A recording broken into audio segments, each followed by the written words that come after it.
नमस्कार, आपका स्वागत है। ऐसे मैं कोई टीचर उचर यूट्यूबर तो नहीं हूँ। अपने लिए वीडियो बना रहा था, सोचा कि किसी को दिक्कत होगा तो उसके लिए भी बना देता हूँ। आज का जो क्लास है उसमें हम लोग सीखेंगे कि कॉपर को कैसे निकालते हैं। पिछले वीडियो में मैंने बताया था एल्युमिनियम को किसी कैसे निकालते हैं। नहीं देखा है तो देख ले अगर ज़रूरत हो तो। ऐसे कौन आपको अथी करेगा। देखना है आपको, ज़रूरत है आप देखिए। आज मैं बताता हूँ कि कॉपर को कैसे निकाला जाता है। देखो तो पिछले ट्रिक्स में हम बताए थे कि ये कैसे लिखना है, जैसे कि ये याद कैसे करना है कि ये लाइन से हम कैसे लिखेंगे। तो NAASSTV मतलब नशा टीवी का, नशा टीवी का। नहीं समझ में आया जाके पीछे देखो। NAASSTV का ऐसे यहाँ बता देता हूँ कि कोई लड़की रहती है उसको नशा लग जाता है टीवी का। NASSTV। इसे कैसे याद रखना है, अप्लाई करना है। ऐसे देखो, पहला नेम ऑफ एलिमेंट कॉपर, ठीक ना। सिंबल यहाँ पे नहीं लिखना है। सिंबल कहाँ लिखना है पता होगा पिछले वाले को। पिछले वाले क्लास में बता दिया था। Name of element copper, atomic number 29, atomic mass 63.54। अब बोलेगा कि ये याद तो नहीं होता है, इसको कैसे याद करें जी। तो देखो, पहले याद रखना कि एगो 63 साल का बुढ़ा है, 54 साल की बुढ़िया है। 63 साल का बुढ़ा है, 54 साल की बुढ़िया है, उसका बेटा है 29 साल का। एटॉमिक नंबर 29 याद है ना जी। तो उससे 53, 54 63 मतलब 63 और 54। इसको याद रखना, मतलब नहीं याद होगा तो अपने याद कर लेना। 29 और 63 है ना। 29 और 63 54। अगर नहीं याद होता है तो इसीलिए याद सकते हो कि 29 साल का बेटा, 63 साल की बुढ़ा, 54 की मदर, है ना। तो इस तरीके से 63 साल 63 54 एक साथ रख देना, शादी हो गया है ना दोनों का। बेटा ये अलग। एटॉमिक मास ऐसे भी जानवे करते हो बड़ा होता है, तो ये बड़ा है दोनों, और एटॉमिक मास कम है। स्टेट ऑफ मैटर में लिखेंगे solid, type metal, oxidation number उसमें था, उसमें जैसे लिखे थे। इसमें भी अगर याद नहीं हो तो नहीं लिखना, नहीं तो याद हो तो लिख देना। ऐसे तो आसान से याद हो जाएगा। 4 से -2, 4 से देखो 4 3 2 1 0, और -1 नहीं है ना, यहाँ पे है 4 3 2 1 0। -1 नहीं है, ठीक ना। -1 एक्सेप्शन में है, -1 नहीं है, तो ध्यान देना, -1 नहीं है यहाँ पे, -2 है सीधे, ठीक है। और वैलेंसी है 2, वैलेंसी कितना है 2, वैलेंसी 2। ये इसको निकालने के लिए बता दिए थे पिछले क्लास में। तो वैलेंसी 2 है, जैसे नहीं याद हो तो ये 2 चिपका देना ना बस यहाँ पे, है ना। और याद करना है तो ये एकदम आसान है। देखो, पहला तो कॉपर पायराइट है ना, कॉपराइट कॉपर गैलेंस, इसमें तीनों में कॉपर कॉपर आ रहा है। तुमको दिमाग में खाली इसको याद करने में तुम्हारा दिमाग में खटकेगा। कैसे याद करना है, चार को जो है ना मेन मेन है, copper pyrite, cuprite, copper glance, malachite. Malachite को कैसे याद रखना है, देखो कॉपर से तुम्हारे दिमाग में आता है टॉपर। टॉपर टॉपर कैसे बनता है, हमरा से पड़ेगा टॉपर बन जाएगा, रुको जी। तो देखो, कॉपर से टॉपर, कॉपर से टॉपर। और टॉपर जो आदमी होता है वो मेला में भी नहीं जाता है, मेला में भी नहीं जाता है, मेला में भी नहीं जाता है ना। तो अब कॉपर पायरेट को कैसे याद रखना है, देखो ये पढ़ा होगा ऑब्जेक्टिव ऑब्जेक्टिव, तो तुमको याद होगा कि बहुत बार पूछा गया है। CuFeS2, CuFeS2 याद कर लेना, नहीं याद होता है तो ये आसान है। कॉपर पायरेट इसको पूछा जाता है, वेरी वेरी इंपॉर्टेंट।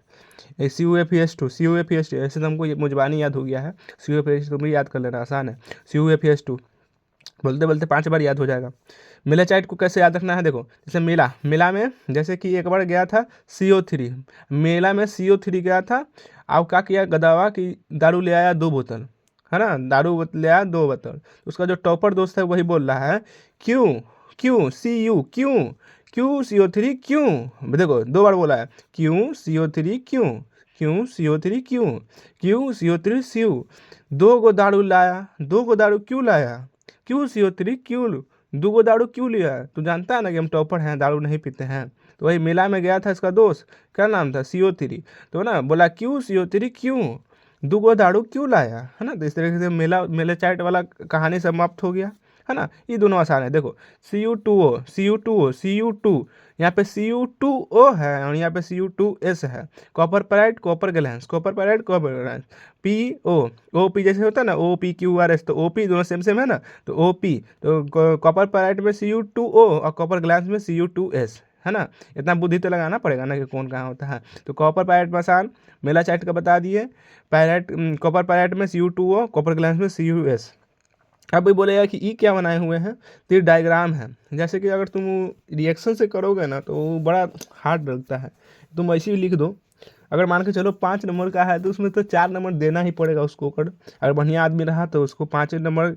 अब 5 नंबर का लिखना है उसको हम बताते हैं कैसे लिखेंगे। देखो, पहले तुम लिखना है यहाँ पे कॉपर पायराइट, क्या है कि जो मेन ओर है ना, मतलब मुख्य, इसी से निकलता है। तो ये CuFeS2 है, यह लिखना पहले तुम यहाँ पे लिख दिया कॉपर पायराइड। उसके बाद लिखना कंसनट्रेटेड CuFeS2। अब बोलेगा कि कंसनट्रेटेड कैसे लिखेंगे। देखो जो ये फोर्थ फ्लोटेशन मेथड है ना, अगर तुम मेटलर्जी पढ़ा होगा तो तुमको पता होगा कि कंसंट्रेशन वाला एक मेथड है। इसको बताते हैं कैसे काम करेगा। देखो पहले तुम कॉपर पायराइट लिखना, फिर कंसनट्रेटेड FeS2 लिखना, ठीक है ना, फिर लिखना Cu2S। अब बोलेगा कि अरे ये तो कहीं देखा देखा लगता है, देखो यहाँ पे देखा देखा लगता है Cu2FS है ना, Cu2S, ठीक है ना। उसके बाद लिखना प्योर Cu2S, ठीक है ना। यहाँ पे देखो ध्यान देना थोड़ा सा कि यहाँ Cu2S प्योर इसके बारे में लिख रहा है। उसके बाद लिखना इम्प्योर कॉपर, इसका मतलब है कि ये कॉपर इम्प्योर है, इसमें एस लगा हुआ है ना, तो कॉपर इम्प्योर है कि नहीं। उसके बाद लिखना है प्योर कॉपर। कैसे कैसे पालन करना है, तो copper pyrite concentrated CuFeS2 Cu2S pure Cu2S impure copper pure copper, ठीक है ना, इस तरीके से लिखा। उसके बाद देखो कहाँ कहाँ मारना है तीर, बीच में मारना तीर, बीच में मारना तीर, बीच में मारना तीर, और लास्ट में इधर मारना तीर। मतलब एक को छोड़ देना यहाँ पे, प्योर इम्प्योर के बीच में अच्छा नहीं ना लगेगा, प्योर इम्प्योर के बीच में कुछ करेगा तो ये दोनों छोड़ देना। यहाँ पे 3 को तीर मार दिया। 3 को तीर मारने के बाद यहाँ पे लिखना, ये देखो अगर तुमको 5 नंबर पाना है तो इसमें तुमको थोड़ा सा लिखना पड़ेगा डिफिनेशन। काहे कि हम डिफिनेशन नहीं लिखे हैं, काहे कि हम जानते हैं सब कुछ। देखो तो फोर्थ फ्लोटेशन मेथड है ना, ये एक तरीके का कंसंट्रेशन, मतलब ये एक तरीके का कंसंट्रेशन, मतलब कंसंट्रेशन का होता है, बताते हैं। देखो जैसे कि कॉपर पायराइड ओर है, तो ओर में गंदगी होता है ना, तो कंसंट्रेशन मतलब उसको ना पहले तो पाउडर में बना लिया, मतलब बुकनी बुकनी उसको कर देता है, जैसे कॉपर मिला उसको बुकनी बुकनी कर दिया, है ना। और उसके बाद उसको पहला साफ सफाई करेगा ना, उसी को बोलेंगे कंसंट्रेशन। तो फोर्थ फ्लोटेशन एक ऐसा प्रोसेस है जिसमें क्या किया जाता है, फोर्थ बना के, फोर्थ मतलब होता है फेन बना के। देखो ना बता देते हैं तुमको, रुको 2 मिनट, कहाँ गया कॉपी, हाँ यहाँ देखो इसी में है फोर्थ फ्लोटेशन। देखो बताते हैं, ये देखो यहाँ पे चिपका लो ये वाला डेफिनेशन, यहाँ से देख लो। It is the method use to for sulphur और कंटेनिंग ओर, मतलब जिसमें सल्फर होता है। ध्यान दिया था यहाँ पे CuS था कि नहीं यहाँ पे, तो वही कह रहा है कि जो सल्फर कंटेनिंग ओर होता है उसको फोर्थ बना के। अब देखो बताइए देते हैं पूरा कहानी, फोर्थ फ्लोटेशन प्रोसेस। ये आएगा क्वेश्चन नंबर भी आए, देखो ये आ सकता है, ऐसी बनाना होता है। ये देखो इनमें वाटर पाल्म ऑयल और है, और इसको इसमें जाके ये हुपर कहलाता है, इसको ऐसे फेनोगे और ये निकल जाता है। बोले ये क्या हो रहा है, तो देखो यहाँ पे गैंग जो गंदा पार्टिकल है ये रह जाएगा अंदर, और जो तुम डाले हो और वो सल्फाइड और हो ना, तो वो हल्का रहता है, तो फेन बन के इसमें डब्बा में चलाता है। देखो यहाँ पे सल्फाइड और लिखा हुआ है, स्टेयर मतलब घुमाने वाला है, और नीचे ही पंखी है, ठीक। उसके बाद देखो this method is use for sulphide containing ore, है ना। The gangue particle gets wetted and settle down in the bottom, मतलब अंदर रह जाता है। और ये किया जाता है, मतलब ये सब तुमको लिखना पड़ेगा, जितना ये पाइन वाले ये सब अपना लिख लेना देख के, बस मेरा काम समझाना था। फोर्थ फ्लोटेशन देखो, फोर्थ फ्लोटेशन समझ में आ गया होगा। अब देखो दूसरा है रोस्टिंग। रोस्टिंग जो है ये प्रोसेस है ऑक्सीडेशन का। अब ये क्या होता है समझाते तुमको, देखो ऑक्सीडेशन क्या है कहानी, इसको समझा देते हैं। ये बच्चा बहुत फंसता है।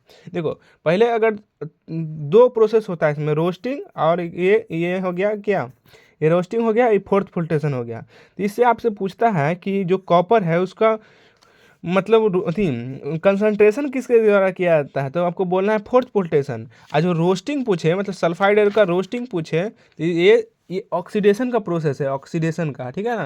देखो in this method the ore is heated in the presence of air, मतलब एयर के प्रेजेंस में ओर को गर्म किया जाता है। और ये भी किया जाता है सल्फाइड ओर के लिए, लेकिन ये क्या है, वो कंसंट्रेशन का था, ये ऑक्सीडेशन है। देखो यहाँ पे जैसे कि ये वाला है, दोनों मिल के वो यहाँ पे जुड़ रहा है ना, तो वो का जुड़ना मतलब क्या कहलाता है, ऑक्सीडेशन कहलाता है ना। तो ये ऑक्सीडेशन है, ठीक ना, यहाँ पे फंसना मत। तो ये रोस्टिंग हो गया, तो ये रोस्टिंग हो गया। और थर्ड है स्मेल्टिंग। तो स्मेल्टिंग क्या है, तो ये रिडक्शन का प्रोसेस है। अब ये भी समझा देते हैं। देखो इसमें क्या होता है, जैसे कि when metal oxide get reduce to metal when carbon और carbon monoxide at high temperature then the process is known as smelting. मतलब जब मेटल ऑक्साइड तैयार हो जाता है तो उसको रिड्यूस करने के लिए, उसमें से मेटल निकालने के लिए उसको कार्बन या कार्बन मोनोऑक्साइड की उपस्थिति में हाई टेम्परेचर के साथ गर्म किया जाता है, ठीक ना। और यही प्रोसेस क्या आता है, स्मेल्टिंग। ये सब जो लिखा हुआ था यहाँ से यहाँ तक, यहाँ पे देखें यहाँ से लेके यहाँ तक, अगर ये सब लिखते हो तभी तुमको 5 नंबर मिलेगा, डिफाइन कर करके हल्का सा बढ़िया से। बस यहाँ पे समझ गया, जो फोर्थ फ्लोटेशन बताए थे वो वाला डिफिनेशन, रोस्टिंग में अभी बताएं ये वाला डिफिनेशन, और स्मेल्टिंग में ये वाला डिफिनेशन, तीनों लिख देगा। 5 नंबर मिलेगा। ठीक है, उसके बाद यहाँ पे ऐसे बना है। अभी बेसिमिराइजेशन क्या है, तो देखो बेसिमिराइजेशन अगर तुमको लिखने का मन है तो यहाँ पे लिख देना, ये लिखा हुआ है यहाँ पे, it is the process of refining, मतलब ये एक प्रोसेस है रिफाइनिंग करने का। रिफाइनिंग मतलब क्या होता है, साफ सुथरा करने का। रिफाइनिंग, वहाँ रिडक्शन था, यहाँ रिफाइनिंग है, ध्यान देना। तो रिफाइनिंग मतलब होता है सफैया करने का, तो मतलब ये प्रोसेस है सफैया करने का। इसमें क्या, कॉपर बाई विच विच देखो, copper by which pure copper is obtain, मतलब ये एक प्रक्रिया है जिसमें कॉपर जो है ना, कॉपर से यहाँ पे 99% लिखा है, सॉरी गलती हो गया था। देखो यहाँ समझ नहीं आ रहा था, हम ही लिखे हैं लेकिन गंदा लिखा गया है। अब कैसे दिख के साथ पढ़ना है तो ये से होते रहता है। देखो तो ये प्रोसेस है जिसमें से कॉपर को निकाला जाता है, जिसमें 99% प्योर कॉपर प्राप्त होता है। ठीक है, और ऑब्टेन, और जो कॉपर प्राप्त होता है उसको हम बेसिमर कॉपर भी बोलते हैं, बेसिमर कॉपर। अब बोलेगा कि ये सब याद करवाइए तो थोड़ा, बेसिमर कॉपर ही समझ में आ गया ना। यहाँ मतलब प्योर कॉपर जो है ना, यही हो गया बेसिमर कॉपर। तो यहाँ पे बढ़िया अपना कॉपर निकल गया। अब तो उससे बर्तन बनाओ, गिलास बनाओ, बस दिमाग खत्म। और देखो अब तुमको बोलेगा कितना का, इहो याद करवा दीजिए लाइन से कि कैसे कैसे लिखेंगे, भुतला जाएंगे तो। इसका ट्रिक ऐसे है, जैसे कि फ्रॉथ, फोल्टेशन, रोस्टिंग, स्मेल्टिंग, कैसे कैसे लिखना है। तो देखो, फिर पहले लिखना, फिर देखो, फिर फिर रोज, फिर रोज, अरे रुको हम बताते हैं इसका बढ़िया, नहीं नहीं यही याद रख लो तुम। फोर्थ पोल्टेशन मतलब फिर, रोज, फिर रोज, स्मेल्टिंग मतलब शाम, फिर रोज शाम को 20 रुपया का मारेंगे। अब देखो 20 रुपया का क्या मारने की बात कर रहा है, तुम ऐसे ऐसे बना, समझ गया ना। और समझ गया तुम, हम समझ गए। हाँ समझ गया तुम, है ना। 20 रुपया का दोनों दूसरा रहेगा तो 20 रुपया लगेगा ना। 1 1 रुपया का इलायची भी लग सकता है। तो इस तरीके से फोर्थ पोलेशन, रोस्टिंग, स्मेल्टिंग, बेसिमराइजेशन 20 रुपया का मारेंगे। फोर्थ पोलेशन, रोस्टिंग, स्मेल्टिंग 20 रुपया का मारेंगे, मतलब फिर रोज शाम के शाम 20 रुपया का मारेंगे, फिर रोज शाम के शाम 20 रुपया का मारेंगे, फिर रोज शाम के शाम 20 रुपया का मारेंगे। और इसी तरीके से तुम्हारा पढ़ाई कंप्लीट हो गया। चाहे तो स्क्रीनशॉट ले लो, काम आएगा। आज के लिए बस इतना ही। कुछ गलत हो और कुछ पूछना हो तो कमेंट बॉक्स में पूछना।